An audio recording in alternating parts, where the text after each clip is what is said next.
Obom-Egbulem. He's media and health promotion specialist and editor, Nigerian Health Journal.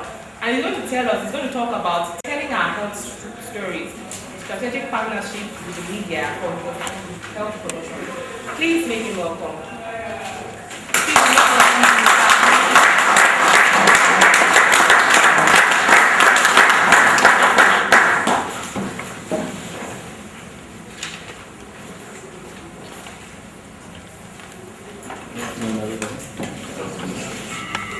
Good afternoon, everybody. Good afternoon.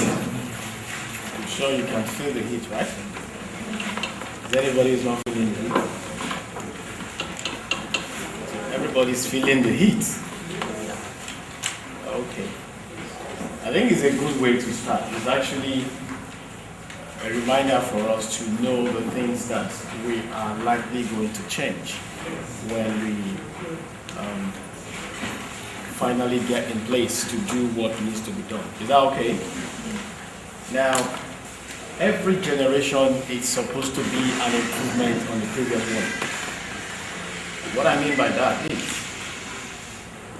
it connects with the popular proverb. They tell you, you are supposed to be better than your father, isn't it?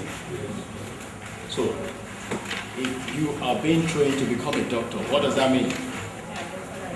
Hello? Can we talk? If every generation is meant to be an improvement on the previous one, and you are being trained to become a doctor, what does that mean? Some guys are not sure here. I think we're talking about the right people. So what it simply means is that you are sentenced to be better than whoever taught you medicine. Is that correct? Yes. I'm hearing from just one person. Is that correct? Yes. So, if you end up not being better than your lecturer, who are we going to blame? Hello? Lecturers. Who are we going to blame? Lecturers.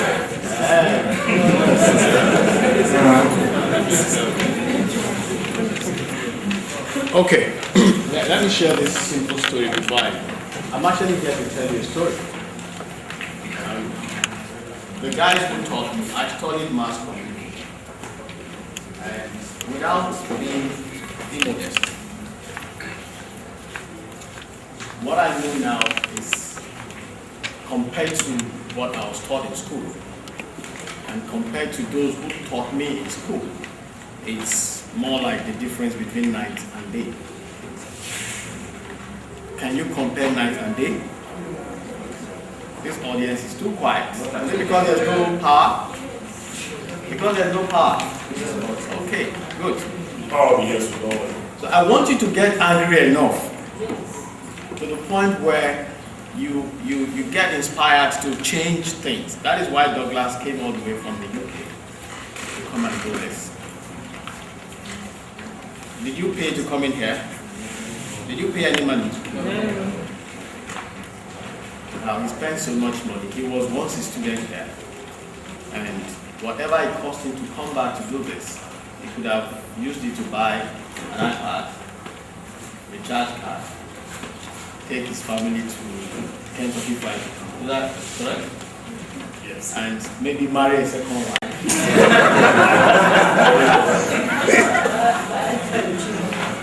You know, and keep one or two girlfriends in Lagos and Abuja, isn't it? But he spent it coming back here to do this. Now, in the spirit of all of this, what he is communicating, without perhaps opening his mouth, that you have to be better fast. That's it. And so, I'm telling you a story. And this story that I'm about to tell you, it's taking you now from this level to the current type of practice. What I'm trying to do is, by this event and by my presentation, and of course what Biodun is going to tell you after now, spending less than 30 minutes, we'll be out here. We're taking you from the first rung, the first step of medicine as a student, to the same level where Biodun is. Now, he will tell you much more about him, but let me just say that he's a consultant neurosurgeon. How many of you want to be a neurosurgeon? Or how many of you envy neurosurgeons? Can I see your hands up? Great. So, in less than 1 hour, this man is going to bring you from year 1, 2, 3, 4, depending on where you are, to the same level. He's going to do that in 1 hour. What he's going to do is going to share with you what he knows and what he's currently doing. And that's why I said, if you fail, if you don't get better than where I see you next now, you will simply have yourself to blame. The excuses you have for failure, they are all fading away. So anybody who fails, anybody who can't make it in life, anybody who doesn't make it in life, can't blame anybody anymore. There's nobody to blame again. The source of our failures are all fizzling out before our very eyes. Now, I think I'm going to tell you a story, so I'll start my story. Story.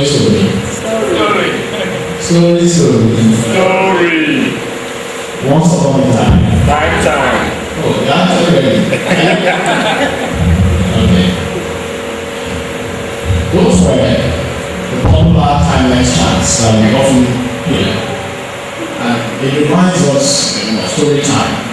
So when you hear story, you know that we're about to tell a story, isn't it? Now, it becomes necessary since what I'm about to tell you is actually a story. I'm about to tell you a story you all know too well, but not doing so much to address. I'm going to tell you a story, hoping that we are witnessing the dawn of a new era. So I'm telling you the story with the hope that we are going to do something about what you're going to hear. Now, life is all about stories. We are either telling stories, listening to the story, or we are even part of an unfolding drama that will soon become a story. Stories are important.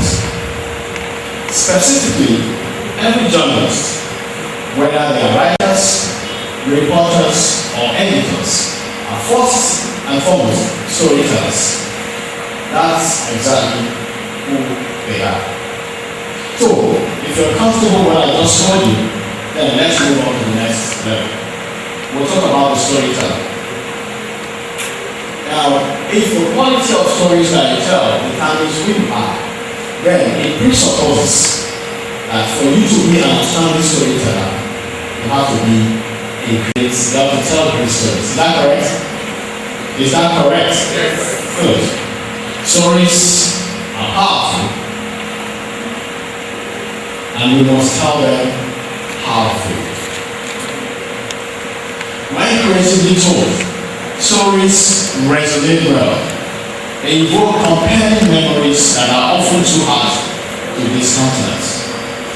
When laced with the right elements, drama, conflict, dialogue, suspense, controversy, and a moving climax or ending, every story can go along with the reader from ignorance to knowledge, from apathy to sympathy, from indifference to action orientation, and from hostility to understanding.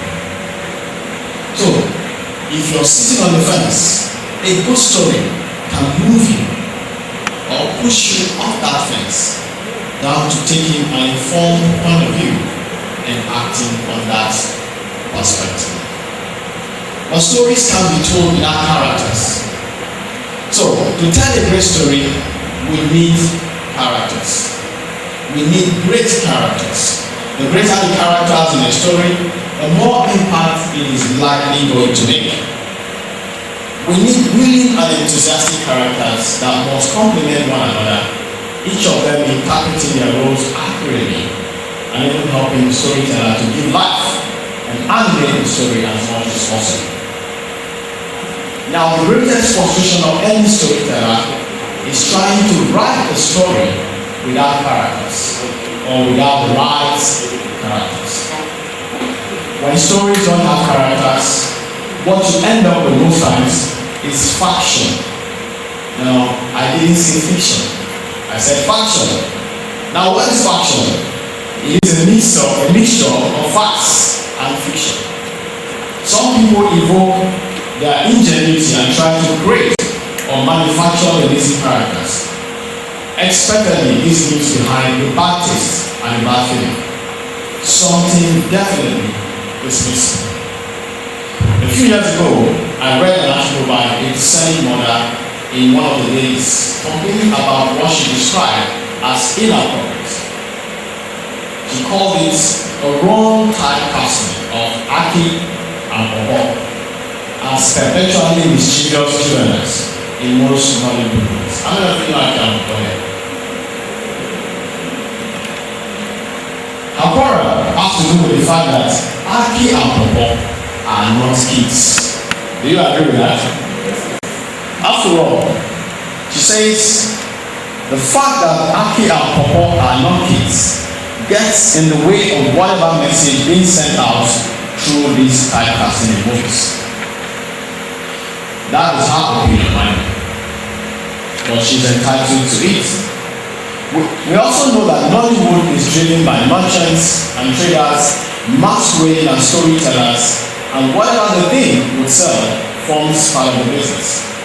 Unlike their counterpart in Bollywood, I want to believe that this set of storytellers don't have the discipline and depth needed to scout for child stars and take them through the mills and cast them well so they can appropriately interpret roles meant for kids. This fixing and makeup may work for other issues or subjects, but not for health and medical stories that are often scientific, evidence-based, universal, ethical, and of course, arguable. Most times, real health and medical stories don't just happen on the beat. A good journalist is supposed to break these stories. Now, what it means is that you determine the story or the issue you want to tell us, and then identify the characters, choose the plot and setting, and commence the actual work of putting the story together. A few years ago, a Nigerian journalist wrote a fantastic health story. The story was more or less a clinical trial, if you like. It was following up a group of men who were being treated for sterility by a botanist who also practices alternative medicine. The men were placed on a particular plant called Ogungbo.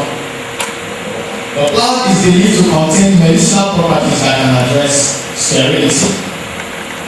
Working in concert with the botanist and with the men cooperating well, this journalist obtained laboratory diagnosis and put them together to confirm the fact that these men were actually sterile. He was also making sure that the men were subjected to other tests just to be sure nothing was interfering with the test. This entire exercise went on for about 1 year. By the time the story was written, the wives of these men began having babies. That was actually how the story took off. It was a moving report in the Guardian, and it went on to win the CNN African Journalist of the Year award in 1999. The journalist is Declan Okadike. I don't know how many doctors would have cooperated with Declan to tell a story like this. I'm not sure if they can understand what the journalist wants to prove by writing such stories. Neither can they tell or see how relevant their role will be in giving that story an excellent plot. But it was done. By who? The botanist. Somebody we can all confidently call the herbalist. Now, recall I said that stories are incomplete without the right characters. This cannot be better said with regards to telling our health and medical stories. There is a missing character in every story told about the Nigerian health sector. the health and medical personnel. The doctors, the pharmacists, the nurses, the pathologists, the anesthetists, and the perfunctionists. Now, talking about the perfunctionist, I heard that term for the first time in 2009 while doing a story about heart surgery and heart diseases in Nigeria. By the way, this is the second time I'm hearing that word, and I'm hearing it from myself. Now, a perfunctionist, I later gathered from Wikipedia, is a member of the cardiothoracic surgical team who operates the heart-lung machine during cardiac surgery and other surgeries that require cardiopulmonary bypass. The perfunctionist's main responsibility is to support the physiological and metabolic needs of the cardiac surgical patient so that the cardiac surgeon may operate on a still unbeaten heart. So when the cardiac surgeon is operating on the heart is supposed to sleep and stop beating without the patient actually dying. Now, this is accomplished through the utilization of the heart-lung machine. The perfunctionist is solely responsible for the circulatory and respiratory functions of the heart-lung machine, which ensures that the circulatory and respiratory needs of the patient are being met and allows the cardiac surgeon to focus on the actual surgical procedure and less on the immediate needs of the patient. Obom-Egbulem, the licensed cardiac clinical perfunctionist, was indeed for me a good interview subject, since I haven't seen the perfunctionist before, and also most Nigerians may not have. So I needed to interview him. He had just returned from the UK where he went to training, and coming back home and being idle, I wanted to find out his experience, but he declined my interview request. There is one compelling story I've always wanted to tell. It is the story of renal failure in Nigeria, told from the point of view of kidney donors, their families, and how it feels to give a part of you to another man so he may live. It is a story that demonstrates giving in its grandest form. Most of us give our money and clothing, shoes and cars, but how many of us have given an organ? So I wanted to capture this experience. I wanted to see how it feels to have a body open up and allow a part of you taken away and give it to another man so he might live.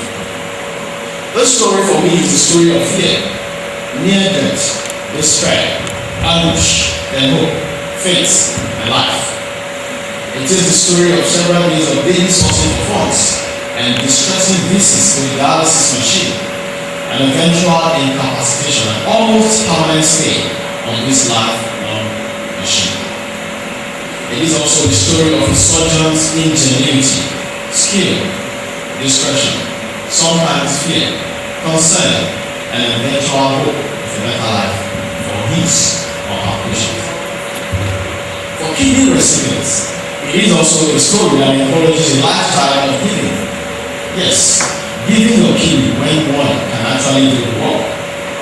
But most importantly for me, it is a story that should bring to fore the need for all of us to do something to help our rising incidence of renal disease and massively promote a lifestyle that can prevent new cases, beginning with sustainable policy.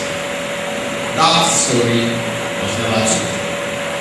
Reason, we have not been able to identify winning characters. The most critical being a kidney transplant surgeon who can mobilize the families and patients for the story. That is the problem with telling our health story. We need to partner with the media for this story to be told in a manner that is redemptive for our health sake and for the sake of our health system. You will all agree with me that it is easier to find a neurosurgeon in Atlanta than locate a Biodun Ogungbo at the back of our house in Abuja. That is the pain we have to live with for not telling our health stories and playing on the characters are prepared. Biodun Ogungbo is in Abuja, a shot away. But rather than see him or know where he exists, we queue for days in front of Indian High Commissioner, pay so much to keep the Kenyan and Ethiopian airlines afloat, pay the salaries of hotel staff in New Delhi, Bombay, and Mumbai so we can be treated like the gods in India. And sometimes we come home finally to rest in peace. A female journalist friend of mine, after years of imagining and fantasizing with the idea of covering the delivery of a childbirth, decided to cover the delivery of her own baby. She started the coverage right from when she left her house for the hospital on noticing the signs of labor. She told the doctor what her intentions were. I want every woman to know what it means to have a baby. I want every man to understand what labor pain is all about. Eventually, she was delivered through CS and she covered everything. She wrote the story in a moving prose that makes you want to have CS, even if you're a man. Well, I know you just enjoyed that one, don't you?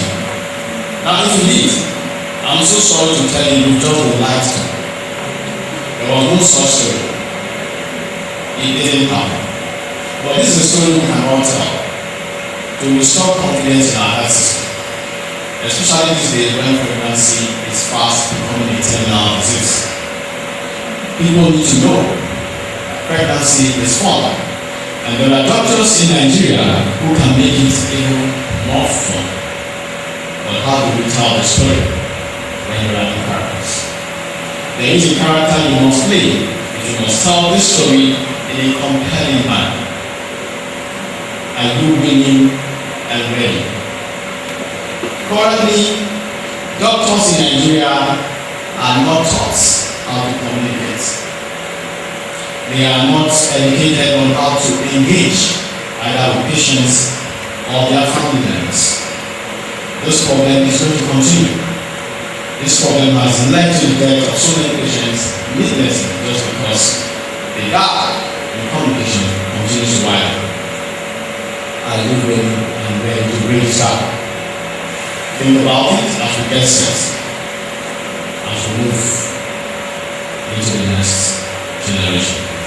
Thank you so much.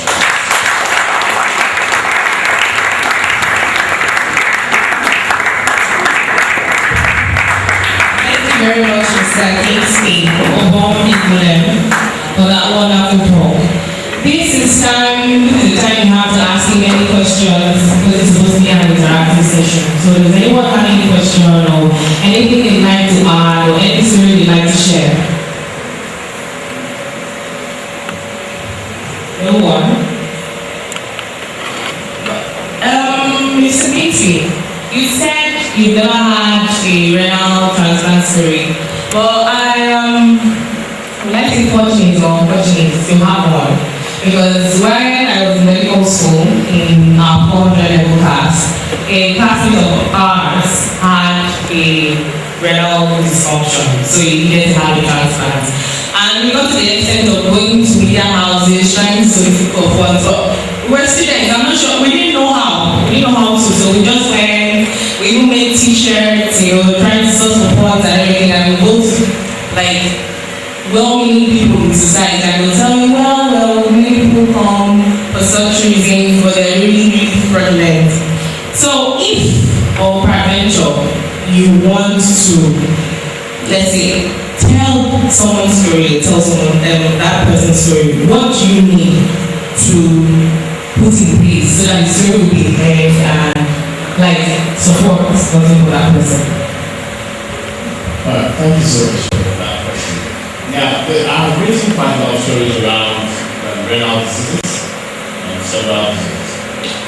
But the points I needed to communicate with that story is the fact that oftentimes it is difficult finding a kidney donor when somebody requires a transplant. Now, it is one thing to say we have the money for this transplant. It is another thing to get a donor. Until you have a donor, there is no hope yet for that patient. Is that correct? Now, how many of you want to give out your kidney there? Listen to me. 1, 2, 3, 4, 5, 6, 7. You're supposed to ask yourself now. No, I'm asking the question. Don't bother about my opinion. Now the point is, for those of you who have raised your hands, I salute you. Fantastic. I hope when the time comes, we can live up to this day. But the truth is, it is not always easy. But people who live it don't always get it as easy as that. So what happens is spend much time on dialysis and more money, and their hope takes away. So for you to give out your kidney, you need to have what I call knowledge. What is the implication of donating your kidney? Can you call one?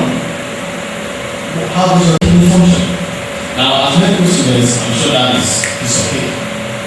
But you may not always be there when the decision is about to be made. So the person who needs to donate this organ needs to be educated, and the best way to do that is for you to interview an organ donor who is still living and doing very, very well. Now, I got that from some nephrologists that oftentimes people who donate kidneys or their kidney often live a healthier life. Are you hearing that for the first time? Hello? You're hearing that for the first time? This audience is you need to do the heads. You need to get sharp. You need to sharp. Now, the reason is, before you donate your kidney, you do massive screening. You do all manner of tests. You test you've never done before in your life. And the moment the doctor says, hey, certified okay to donate, it means it's a clean bill of health. You can take it anywhere. So what simply means that this guy, though he's not aware, is actually very healthy. And with that, you need to continue to maintain that health. So that is the relevant. So please laugh for me to want to do. So if you're thinking about donating your kidney, get ready to go through series of tests. And if you come out with a clean bill and your kidney is taken, that means you're going to do well. It means the nephrons within your kidney are really logical. You have them very well. So you don't need to do so many things that will put your nephrons in jeopardy. Am I okay? Thank you very much, sir. How do people get money out of things? Is it Out of people who are donating money. Yeah, that's what I said. How do we partner? As in, if we're supposed to have like a partnership, what is the leader's role in ensuring that, if you want to partner with someone, like the leader, on behalf of someone, what are the necessary steps you need to take? You want to raise money? Yes, to raise money for a patient for transplant. It's very simple. You walk into the media house, tell them what you want. Most times, the media has enough room for such corporate social responsibility. Especially now that our health insurance system can support such issues. So the media continues to assist. But most times, it's either why the fund is being raised, the patient passes away, or after the surgery, you don't really get to understand what's going on. Now, apart from Steve Cadbury, and Steve Cadbury, who came back after the surgery to actually tell the whole world he was successful, he was made now. Very few people who were assisted by the media to response came back to tell the post-surgery stories. But that is not even the issue for me. The issue is, it's about getting organs. When you have a donor who is willing and ready to donate, then we can create a culture where it's very, very easy to find donors and why you're using. I've seen cases where in the course of getting the donors, the patient dies. Alright? Thank you very much, sir. There is a question or a comment. Okay, sir, I have a question. So when you were talking to us concerning your stories, you made mention of the depth and character as regards certain stories that you would have loved to tell the world concerning, or give an example concerning the front renal transplant. So I have a question and I have a comment.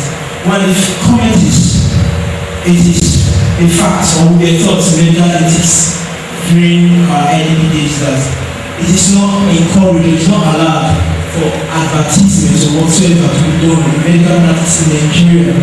And if we have that as an issue, it invariably tells us that we might not be allowed to express some of our feelings. By putting that in place, I think we should be looking at the way to subvert such laws, or how to come up with programs where we can express those things we have done so that the world will know. One, and two, if you can't tell stories on renal transplant, I think there are other stories we can tell. We have done well in gynecology. I believe we have done well. We may not be at the peak or at the best, but I know we have done well with breast cancer treatment. At least I have gone through general surgery in my posting days. I know we have seen good cases of how breast cancer that have been adequately treated. So I think if we can use the good stories on our feats and success, we can encourage others to come and pump in money into this renal case, because the issue is not with professionals. The issue is with form, and the issue is with the equipment. So I think an average Nigerian nephrologist or an average Nigerian surgeon who is been taught can do a renal transplant when given the right equipment. And the same thing goes for cardiac surgery. But the problem is that, as I speak, in UBT, you don't have a heart-lung bypass machine. But I think people will not come and put in money when they don't get stories of the success fees. And as I said initially, this needs to be paid when we are limited as to how we go about advertising or showcasing our fees. That is our own solution. Thank you, sir. Thank you so much. What's the name, sir? I'm Philip Ojomofi. Okay. Thank you. Let me say this. Just more like the premise. Our medical school curriculum is 60 years old. No, there's no 60-year-old person here. I'm sorry. What you did 60 years ago, now it is too archaic. It needs a new medical curriculum. That's at one. I'm responding to your question. The problem that got us to this point, the problem, the knowledge that created the medical and health issues we're dealing with now. Let's use that same knowledge to solve the problem. You get the point? So, if you create a problem, to solve the problem, you need higher quality information. Am I correct? You are ready? Okay. As we speak, doctors are not helping their practice by dealing with poorly informed patients. The more knowledgeable your patient is, the greater your chances, your treatment outcome. You are more confident dealing with a patient who is informed and knowledgeable than dealing with an illiterate.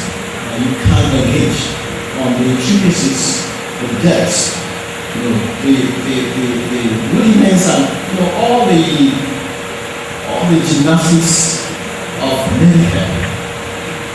So while the rest of the world, they are talking about expert patients. You know what I mean? Expert patient. You are treating a woman, a pregnant woman, and she knows almost everything you know. The only thing is she can't treat herself. You mentioned one, she tells you, oh doctor, I just read that. In fact, I'm told in India it is not majority. Have you seen such a patient? So we need to step up, and in stepping up, we need to engage our patients. And how do you engage your patients? Either one-on-one or with the media. Advertising, telling the whole world you are the best doctor in the world is advertising. But telling the world about cancer is public enlightenment. There are two different things.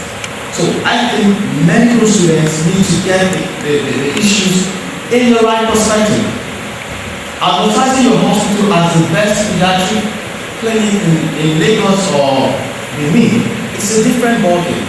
Talking about pediatric diseases and how to go about it is not advertising. You get the point? So this is what I think we need to do. So you're not circumventing anything. You are actually increasing the body of knowledge about the disease condition in the public.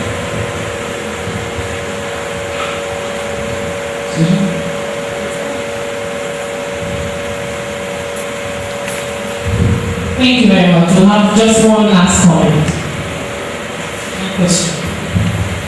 For the amount of time I'm shifting my question, I just have a comment, sir, to your fictional story about a reality coverage of a pregnant woman on the media. I want to tell you, your fiction is actually a reality. I saw it on NTA last week or so. There's a reality medical program to cover a pregnant woman. I can't immediately remember her name, from antenatal care to delivery date. So it's actually a reality. Thank you. Thank you very much for all your comments, questions. Thank you very much, Mr. Kingsley, Obom-Egbulem, Media and Health Promotion Specialist and Editor, Nigerian. Please give me a round of applause.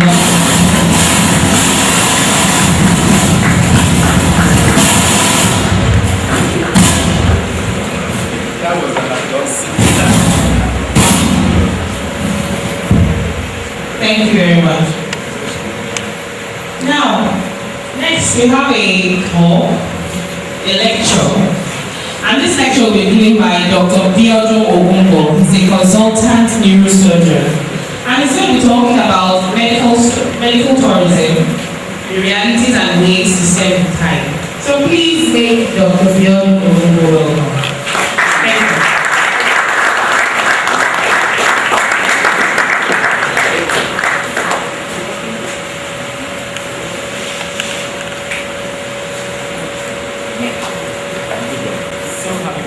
And thanks for inviting me. It's a real pleasure. And I'm a very emotional person. Yeah? So bear with me if I start to cry. Okay? But it shows the depth of feeling. Yeah? You guys have what we didn't have when I was training. Mentors. Giants that you can stand on their shoulders so that you can see far. What Kingsley was saying is that you have to be better. You must strive to be better. When I teach house officers, when they come into my unit, I say, listen, you have to be like crime scene investigators. You are there to look for my mistakes. Yeah? I'm actually excited when the house officer comes and says, Doctor, you made a mistake yesterday. This patient diagnosis is not so and so. Those are the people that I spend time with, because those are the people who you need in your unit. Those are the people who will help you to take better care of your patient. You will find that in some clinical notes, a doctor will have written this patient has breast cancer, and every single other stupid doctor will continue to write breast cancer, until somebody else comes along and says, it's not breast cancer, it's whatever else it is. But because some people just stop thinking, you think because the professor has said this is what it is, that must be what it is. No! I say to the people I work with now, if I say this is the diagnosis, go on the internet. You read it. You confirm that that A plus B is actually equal to C.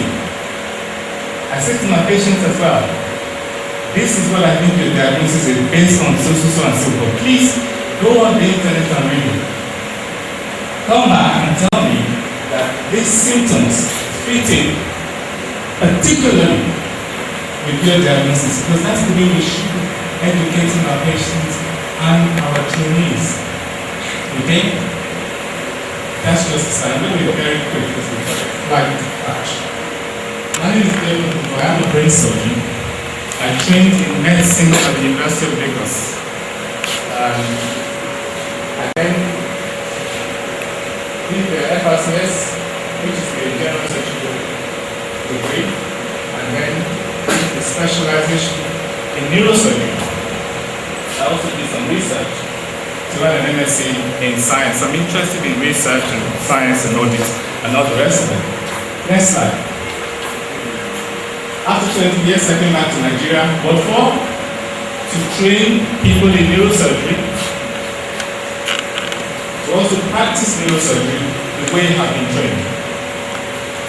But I'm also interested in creating awareness about neurosurgical health issues, because if we can prevent problems, we will have less horrible cases to deal with. Yeah? If we can keep our patients alive, we make more money. We make tons more money if we keep our patients alive and well, because they will keep coming back. Next one. What Kingsley said is also true. You want to be better than the people who trained you. You must now seriously start thinking, I'm going to be better than you. Because I'm going to read more, I'm going to do more, I'm going to treat more patients than you are treating. And anything you tell me, I'm going to go and cross-check. That's what you should be doing. So, what this guy says is that, this is the slide that I will repeat, because I just want it to stick in your brain. You just need to understand it. The goal of education, the only reason why we are educated, is so that we can bring new ideas. We can make new changes. We can create new things. This is why people think, the white man, they're moving there in the stratosphere. It's because each singular generation is creating a platform for the next generation to be better. They are constantly telling each other, you are better than anybody else. And that's the way we should be. You should wake up every single day and think, I'm going to do the best I can today. I'm going to do the best I can for this patient, for this person, for myself. Next slide. One of our key problems is that the generations in front of us have not planned for the people coming behind us. So my generation now, we are also failing you guys if we're not planning. One of the key things that stops us from moving forward is the me now syndrome. Yeah? What's in it for me? What am I going to keep now? This is all about me, my family. They put you in the position of leadership is I want all that money for me. Yeah? That's what's killing us. That's what you guys should try to avoid. Next one. These three things are what Nigerians are all about, from what I hear. All we want is to eat, defecate, and have sex. Basic animalistic instincts. Nothing else matters to us. That's why we can't move forward. Yeah? We can't move forward. We're not thinking about this is the community, this is the society. No. So long as I eat, I pass through and I have sex, fuck it, I'm okay. But it's not like that. There's much more to life than this. One of the key reasons why life expectancy is low is the reason why we're here. We're not moving ourselves forward. We're not becoming better than the people behind us. We might as well still be in the villages. Because even when the light went up, how many years have we been struggling with that? Seriously? One of the reasons why I came back to Nigeria was, I said, okay, now I'm going to be 50, so maybe I've gone past that age when I would die. People, if the life expectancy is around 40, so maybe I've gone past that. But then it's not true. Most of our patients now actually dying between 50 and 60 years of age. The people I see now, yeah, they're 50 to 60. A lot of people are not living into old age. Seriously. It's not a joke. Next slide. Next slide. If we talk about medical tourism, and that's, it's talked before, it's just preamble. Everybody has a right to good health care. So for me, it doesn't matter what your choices are. So long as you're informed, if you choose to go to the herbalist, fine. I don't have a problem with that. You want to go abroad, fine. I'm not going to stop you. But now, any patient that comes to me and has the audacity to sit in front of me and say, I want to go abroad, I say, fine. When is your passport? Visa, I will help you write the letters. Please go. No problem. I don't stop anywhere. Especially the leader of mine, they want to go abroad, I encourage them. Why do I do that? Because they've already set standards that they want to achieve. So if I operate on them, for example, and I don't meet that standard, whatever I do for them will not work. Does that make sense? If I operate on the back, if post of they still have some back pain, you'll be like, if I was in India, I wouldn't have this back pain. I'm still having that neck numbness, even though we've gone through it. So I said, no, please go. And once they say they want to go, I don't take their care anymore. I don't. And if they come back, I don't look after them either. Because I don't now want to manage whatever complications or whatever problems. Because now I know they can't go back because it's too expensive. Or if those expectations haven't been met, well, why dump it on my plate? I don't know. The guy has hypertension. He has diabetes. He already has diabetes. Yeah? So by the time they start managing all those other conditions, they forget about the diabetes. Yeah? The guy gets there with cancer. Because he's rushed away from care to go abroad, they get there now, they told them MRI scan or whatever it is, the fact that the cancer is widespread, it's already metastatic. What are they going to do? They'll package you very quickly and send you straight back. This is what I tell to my patients now, and I tell people, anyone who will listen, if you come to see me, lay your problems on my table, no problem, I'll take care of it. If I can. If I can't, I'll refer you to somebody else. So I'm going to refer you abroad. That's even better because now I have people I can work with, compatriots. Even if I don't know them, I can put my face and send you this particular patient. We'll talk. When you finish, send the patient back to me because now I know what they've been through. Yeah? But I can't take on the care of somebody who I know nothing about. The patient went to America to have a pituitary operation done, came back, said no problem, this was before I got RISE. And then I said, listen, we need to do an MRI because they didn't do an MRI scan for stop. Let's do an MRI scan now, see exactly what they've done. And lo and behold, the tumor was still there. Yeah? So but the tumor is still there. Oh, right, okay. We'll talk to the Americans. Fine, no problem. So they went straight back to America. And then they came back again. And then the second time they came, I said, well, listen, you stick with the Americans. I'm no longer interested in looking at you. Next slide. People can go wherever they like. The rich ones go to Germany, they go to Saudi Arabia, the poor ones go to India, they go to Egypt, some go to the UK. Fine. Go wherever you like. Next slide. The question is, what have we contributed to this medical tourism problem? And it is a big problem. Next one. You remember Tiger Woods?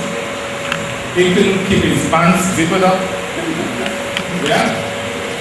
And so that's just a caricature of what he ended up. But if he knew that this was going to be so bad and was going to lose so much respect and all the public's people, I don't think you would have thought that sleeping with another woman was worth it. Our problem is because we didn't prevent this. Yeah? We should have prevented this. How could we have prevented the next slide? When I finished housemanship, I went to work in the Journal-NHJ in America. And one night, I was on call, and a woman brought in a baby with pneumonia. Just a infection, till you give antibiotics. But the thing was that that baby needed oxygen. And in the whole hospital there was no oxygen. So, the baby died. That was what, 25, 26 years ago? It's still happening now, isn't it? It really is still happening. On that particular night,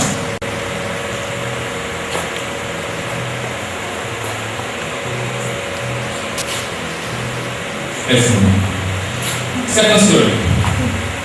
I'm too emotional. Before I left for the UK, I always said, no way, I'm not going to go abroad. I want to stay here and do the work here. And I said to the hospital, at one point, after about 6 months, I stood and said, you know, I'm actually not competent to look after these patients. Because not everybody has malaria and typhoid. It can't be everybody, it can't be every single day. You won't be diagnosing malaria. You're missing something. That's when I said, okay, I'm going to go away, get properly trained, and then come back. So, this is what actually informed that decision. That at some point in time, you, me, every single one of us, here in Capital, we know when we have reached our limit of skill and expertise. The day you step over that is when the problem starts. Next one. No, go back. 2, 3. No, yeah, this one. No. So, the reason why our patients are going abroad is because we have lost the trust and respect. Yeah? When I first came back, it was like, oh, Dr. No, it's just not what we need. Okay, after 2 years now, sort of, I'm going to India. So what's this just now? I came back 2 years ago, I got the equipment, I got the staff, I got this, I got that. So I have now become every other Jack in jail. That lack of respect, that lack of trust, that lack of care that we are actually supposed to be the one that patients respect, we've lost that. I have lost that. You are losing that. You don't know it, but you guys are in deep trouble. Next one. Why are we in trouble? We are paying people. Yeah? Yes, we may have a license to say yes, you can treat. But on the flip side, that license also says we can kill. But we can't kill with impunity.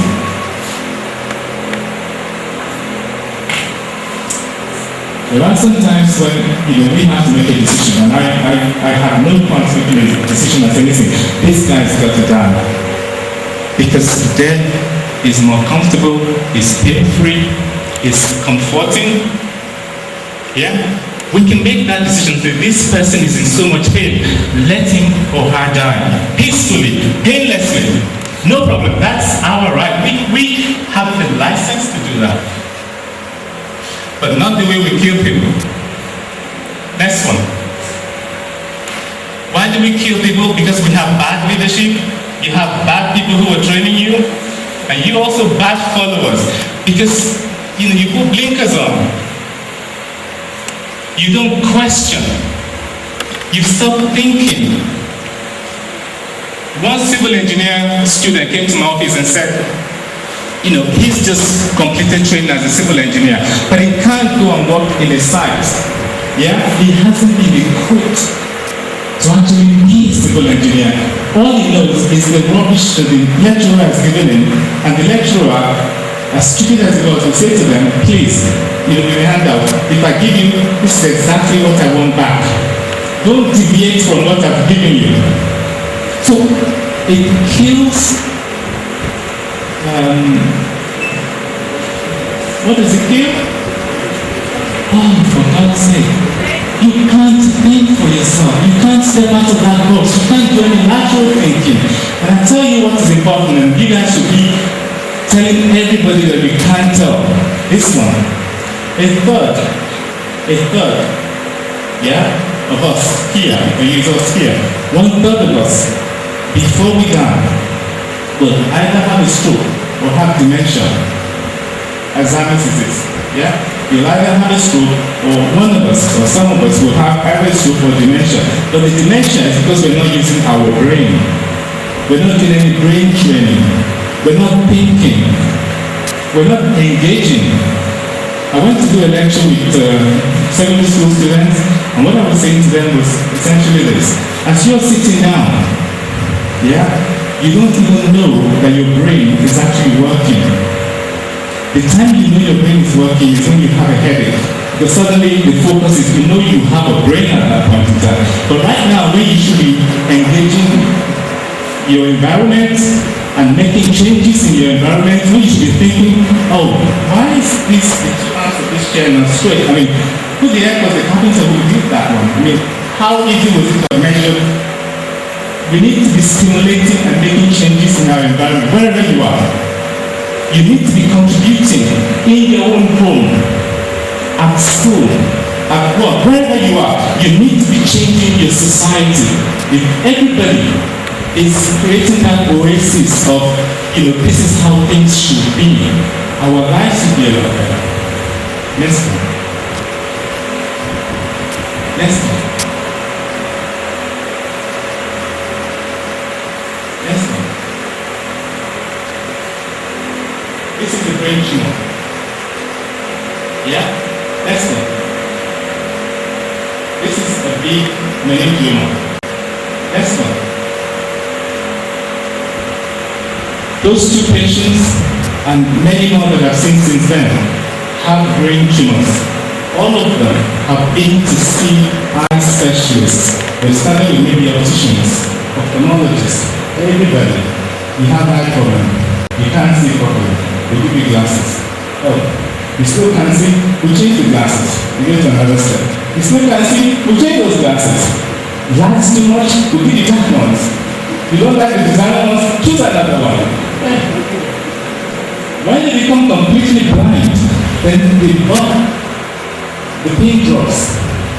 They now do a brain scan and find that those patients actually have brain tumors all along. So by the time they get to me, it's a huge brain tumor. They're now completely blind. Next one. They now come to me with dark glasses, they can't see. Yeah? What am I going to do? It's too late. The first patient is still alive, the second one died. Many more people like that are people who we, collectively, we are maiming them, we are destroying their lives, we are killing them because we're all respecting our boundary. Yeah? Because we're not properly supervised, we're not properly trained, and we don't actually realize that. Big problem. Next one. Somebody said many years ago that Nigerian hospitals are now men consulting rooms. Yeah? It's actually not true. If they were consulting rooms and people were giving good information and engaging, it would be better.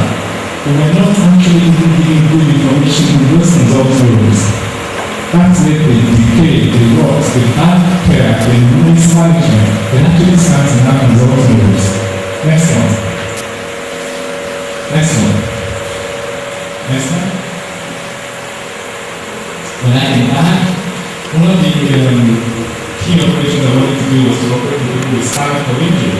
Because my belief was, somebody has a spinal cord injury, operate on them, I do it on the same day, operate on them, next day or second day, they need a wheelchair. At the end of the week, they are in rehab.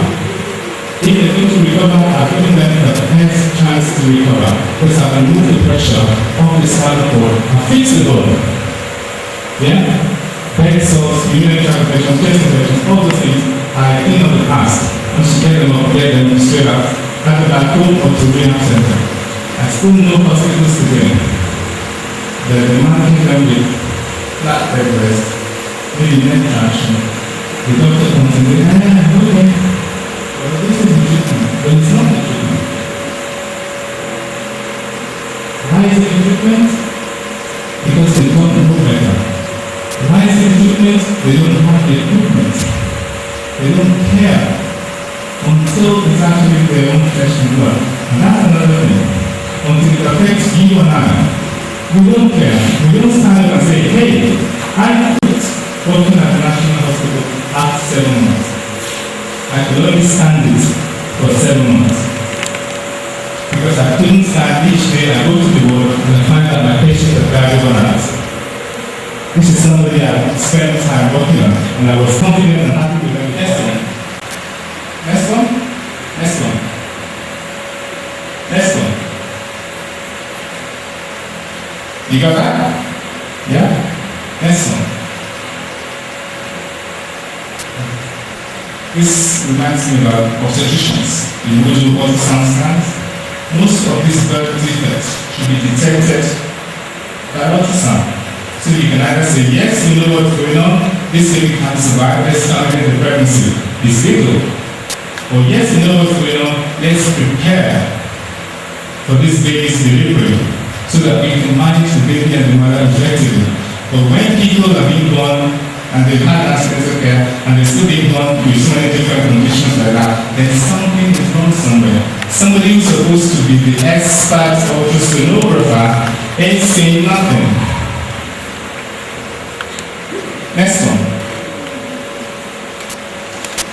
We were on the internet and we're saying that if some doctor has done something wrong and the patient has either died or something's happened to it, what should the next doctor, the doctor who was assisting or who knew, what should that doctor do? What is your responsibility? And a few Nigerian doctors had the temerity to say that you should cover up for that doctor because one day it might be you. But that's not what the old says.